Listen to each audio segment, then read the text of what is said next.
Hi all, this is Abhay from Propwise. 2024-ൽ CUET PG, IIT JAM, TISNET മുതലായ PG entrance exam target ചെയ്ത് prepare ചെയ്യാൻ ആഗ്രഹിക്കുന്ന ആളുകൾക്കായി Propwise സംഘടിപ്പിക്കുന്ന free online workshop. കൂടുതൽ വിവരങ്ങൾക്കായി താഴെ കൊടുത്തിരിക്കുന്ന ഡിസ്ക്രിപ്ഷൻ ചെക്ക് ചെയ്യുക. ഡിസ്ക്രിപ്ഷനിൽ കൊടുത്തിരിക്കുന്ന ഫോം ഫില്ല് ചെയ്ത് എത്രയും പെട്ടെന്ന് രജിസ്റ്റർ ചെയ്യുക. Next question, which of the following major areas are the areas of assessment in mental status examination? MSE എന്ന് പറയുന്നത് ക്ലിനിക്കൽ സെറ്റപ്പിൽ നമ്മൾ ഒരാൾ വന്ന് കഴിയുമ്പോൾ കേസ് ഹിസ്റ്ററിയും MSCയും അവരുടെ കറന്റ് മെന്റൽ സ്റ്റേറ്റ് എന്താണ് എന്ന് അസസ് ചെയ്യാൻ യൂസ് ചെയ്യുന്നതാണ് മെന്റൽ സ്റ്റേറ്റ് എക്സാമിനേഷൻ. അതിന്റെ ഒരു കൃത്യമായ ഫോർമാറ്റ് ഉണ്ട്. സോ MSCയിൽ അസസ് ചെയ്യുന്ന മേജർ ഏരിയാസ് ഏതൊക്കെയാണ് എന്നാണ് ചോദിക്കുന്നത്.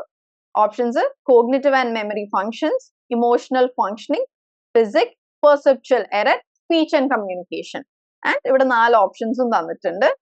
The right answer is A, B and E only. That is cognitive and memory function ഒരു മേജർ ഏരിയ ആണ്, ഇമോഷണൽ ഫങ്ഷനിങ് ഒരു മേജർ ഏരിയ ആണ്, സ്പീച്ച് ആൻഡ് കമ്മ്യൂണിക്കേഷൻ ഒരു മേജർ ഏരിയ ആണ്.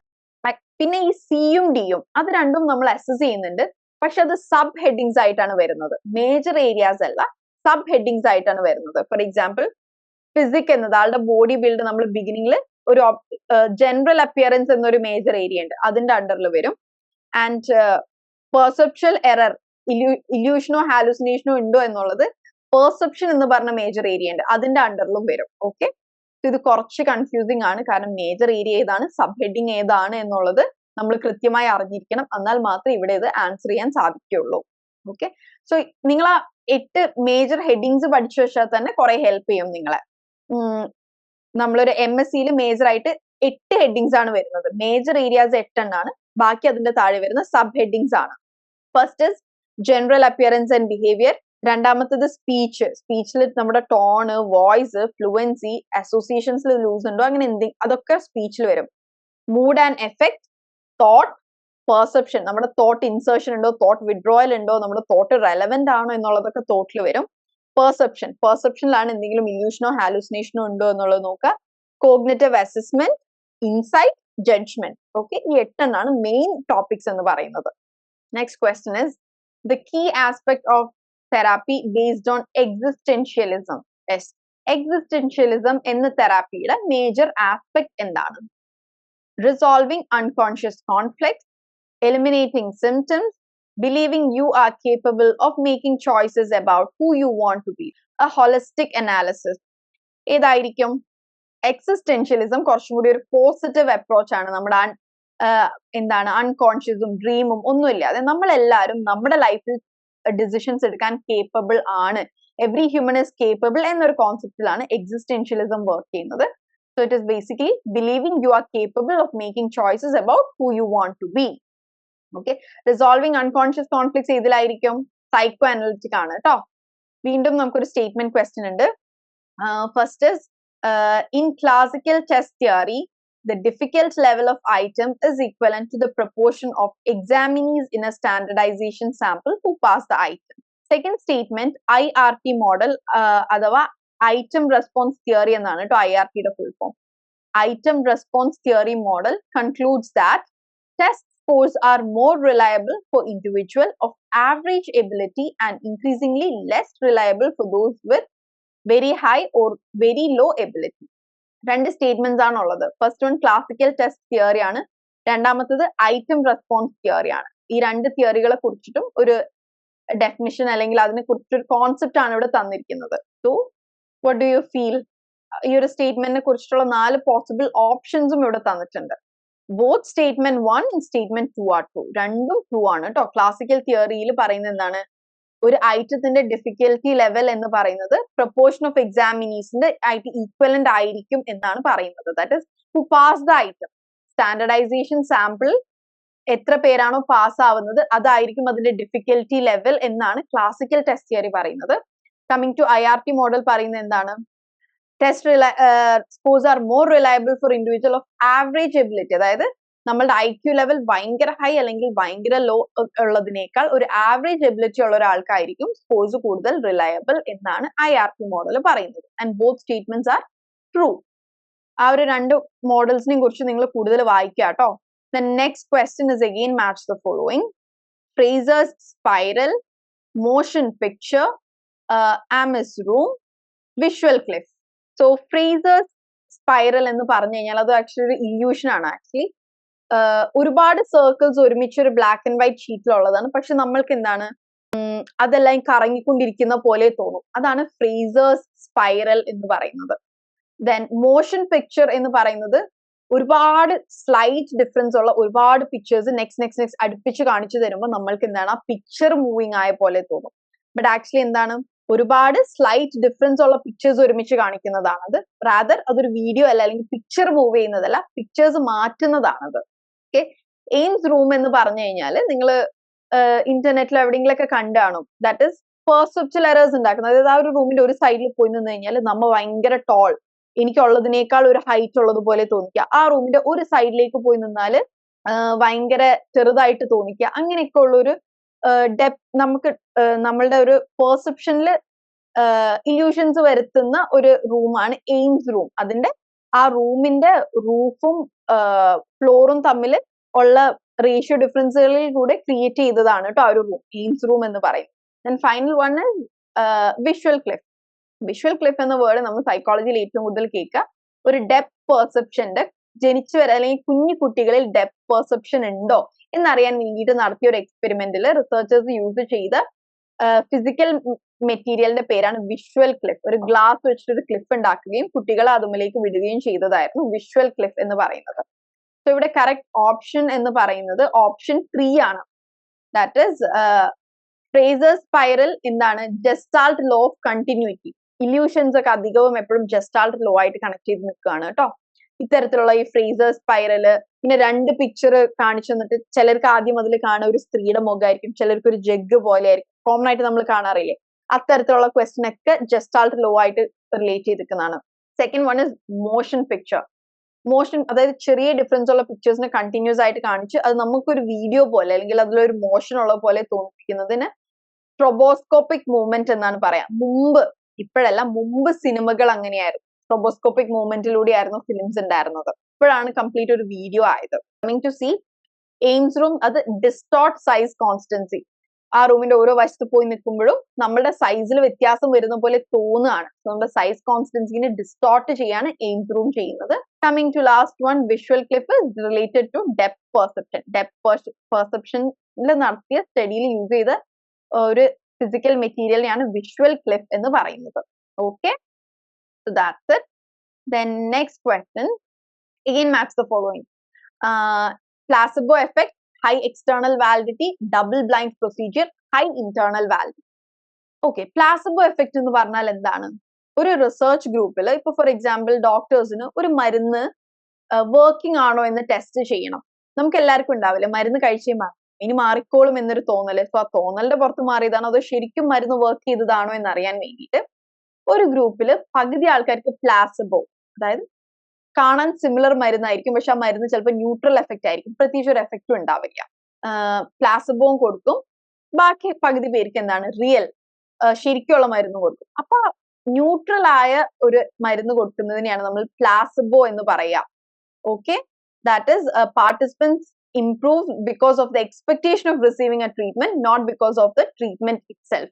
ഫോർ എക്സാമ്പിൾ ഇപ്പൊ അഡിക്ഷൻ ഒക്കെ ആയിട്ട് വരുന്നവർ പറയും എനിക്ക് മരുന്ന് തന്നാൽ മാറും. അപ്പൊ അവർക്കൊക്കെ പലപ്പോഴും എന്താണ് വൈറ്റമിൻ ടാബ്ലറ്റ്സ് എഴുതി കൊടുക്കും. അതെന്താണ് വൈറ്റമിൻ ടാബ്ലറ്റ്സ് അവർക്കൊരു പ്ലാസബോ ആയിട്ട്, ദാറ്റ് ഇസ് അവർ ആക്ച്വലി ഇംപ്രൂവ് ചെയ്യുന്നത് അവരുടെ ഒരു ഓക്കെ മരുന്നിൽ നിന്ന് ഇംപ്രൂവ് ആവും എന്നുള്ളൊരു തോട്ട് കൊണ്ടാണ്, ബട്ട് ശരിക്കും മരുന്ന് കാരണമല്ല. So that is called placebo effect. Then high external validity എന്ന് പറയുന്നത് എന്താണ്? നമുക്ക് കൃത്യമായ ഒരു conclusion, we can draw clear causal conclusion from an experiment. അതിനെയാണ് ഹൈ എക്സ്റ്റേണൽ വാലിഡിറ്റി എന്ന് പറയുന്നത്. ഹൈ എക്സ്റ്റേണൽ വാലിഡിറ്റി എന്ന് പറയുന്നത് റിസൾട്ട്സിനെ നമുക്ക് ജനറലൈസ് ചെയ്യാൻ പറ്റുകയാണ്. അതായത് നമ്മളൊരു ഗ്രൂപ്പിൽ ഒരു സ്റ്റഡി നടത്തി അത് മറ്റുള്ള എല്ലാ ഗ്രൂപ്പുകളിലേക്കും നമുക്ക് അതിന്റെ കൺക്ലൂഷൻ അപ്ലൈ ചെയ്യാൻ പറ്റുന്നുണ്ട്, അല്ലെങ്കിൽ അതിനൊരു ജനറലൈസേഷൻ പോസിബിൾ ആണ് എന്നുണ്ടെങ്കിൽ എന്ത് പറയാം? ഹൈ എക്സ്റ്റേണൽ വാലിഡിറ്റി ഉള്ളതാണ് എന്ന് പറയാം. ഈ ഒരു കോൺസെപ്റ്റ് അല്ലെങ്കിൽ ഈ ഒരു സ്റ്റഡിക്ക് വളരെ ഹൈ എക്സ്റ്റേണൽ വാലിഡിറ്റി ഉണ്ട് എന്ന് പറയാം. Then double blind procedure. Double blind procedure എന്ന് പറയുന്നത് റിസർച്ചറിനോ പാർട്ടിസിപ്പന്റിനോ ഏത് കണ്ടീഷനിലേക്കാണ് ഏത് പാർട്ടിസിപ്പന്റിനെ അസൈൻ ചെയ്തിരിക്കുന്നത് എന്നറിയില്ല.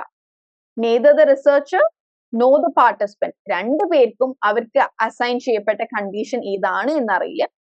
ബയാസസ് വളരെയധികം കുറക്കാൻ വേണ്ടി യൂസ് ചെയ്യുന്ന ഒരു മെത്തേഡാണ് double blind procedure. Next is high internal validity. High internal വാലിഡിറ്റിയിൽ നിന്ന് നമുക്ക് കോസൽ കൺക്ലൂഷൻ, ഇന്ന കാരണം കൊണ്ടാണ് ഇന്നത് ഉണ്ടാവുന്നത്, എങ്കിൽ ഇങ്ങനെ ഒരു കാരണം കൊണ്ടാണ് അത് ഉണ്ടായത്. ഓക്കെ, ഹൈ എക്സ്റ്റേണൽ വാലിഡിറ്റി നമുക്ക് ക്വാണ്ടിറ്റേറ്റീവ് സ്റ്റഡീസിൽ നിന്ന് മാത്രമാണ് നമുക്ക് ജനറലൈസേഷൻസ് ഉണ്ടാക്കാൻ സാധിക്കുക. അതുകൊണ്ട് ക്വാണ്ടിറ്റേറ്റീവ് സ്റ്റഡീസിനായിരിക്കും ഹൈ എക്സ്റ്റേണൽ വാലിഡിറ്റി ഉണ്ടാവുക, ആൻഡ് ക്വാളിറ്റേറ്റീവ് സ്റ്റഡീസിനായിരിക്കും ഇന്റേണൽ വാലിഡിറ്റി കൂടുതൽ ഉണ്ടാവുക. ഓക്കെ, സോ ഇവിടെ ഓപ്ഷൻ എന്ന് പറയുന്നത് അപ്പൊ നമുക്ക് ഫോർത്ത് ഓപ്ഷൻ ആണ് കേട്ടോ. ഓക്കെ, ഓപ്ഷൻ 4 ആണ് ഇവിടെ. നിങ്ങൾ ജസ്റ്റ് ഒന്ന് നോക്ക്. Placebo effect with third in list 2, then high external validity with generalizing populations, the double blind procedure with neither the researcher nor the participants know the condition, then high internal validity with clear causal conclusion from an experiment. Okay, then coming to next question, വീണ്ടും statement question ആണ്. നമ്മുടെ central executive of working memory നെ കുറിച്ചിട്ടാണ് രണ്ട് സ്റ്റേറ്റ്മെന്റും. First one is the ability to coordinate performance on two separate tasks and to switch between them. The ability to use retrieval strategies. ഇത് രണ്ടും നമ്മുടെ working മെമ്മറിക്ക് ഉണ്ട് എന്നാണ് സ്റ്റേറ്റ്മെന്റ്സ്. അല്ലെങ്കിൽ സ്റ്റേറ്റ്മെന്റ് പറയുന്നത് എന്താണ്? ഈ രണ്ട് എബിലിറ്റിയും നമ്മുടെ വർക്കിംഗ് മെമ്മറിക്ക് ഉണ്ട് എന്നാണ്. And the answer is both are true. നമ്മുടെ വർക്കിംഗ് മെമ്മറിക്ക് എന്താണ്, രണ്ട് സെപ്പറേറ്റ് ടാസ്കുകൾ തമ്മിൽ സ്വിച്ച് ചെയ്യാനുള്ള എബിലിറ്റി ഉണ്ട്. ദാറ്റ് ഈസ് ഫോർ എക്സാമ്പിൾ എന്താണ്, നമ്മൾ പാട്ട് കേൾക്കുന്നതിന്റെ ഇടയിൽ കുക്ക് ചെയ്യുക, അല്ലെങ്കിൽ വീഡിയോ അല്ലെങ്കിൽ റീൽസ് അല്ലെങ്കിൽ ഷോർട്സ് കാണുന്നതിന്റെ ഇടയിൽ കുക്ക് ചെയ്യുക. സോ എന്താണ്, നമ്മൾ ഫോണിൽ പോയി കത്തി വെച്ച് വെട്ടുകയും ഇവിടെ വന്ന് ചെയ്യുകയും ചെയ്യുന്നില്ലല്ലോ. റാദർ എന്താണ്, ഫോണിൽ സ്ക്രോൾ ചെയ്യുകയും നമ്മൾ കട്ടിംഗ് ബോർഡിൽ അതേസമയം നൈഫ് യൂസ് ചെയ്ത് കട്ട് ചെയ്യും. സോ സ്വിച്ച് ചെയ്യാനുള്ള എബിലിറ്റി ഉണ്ട്.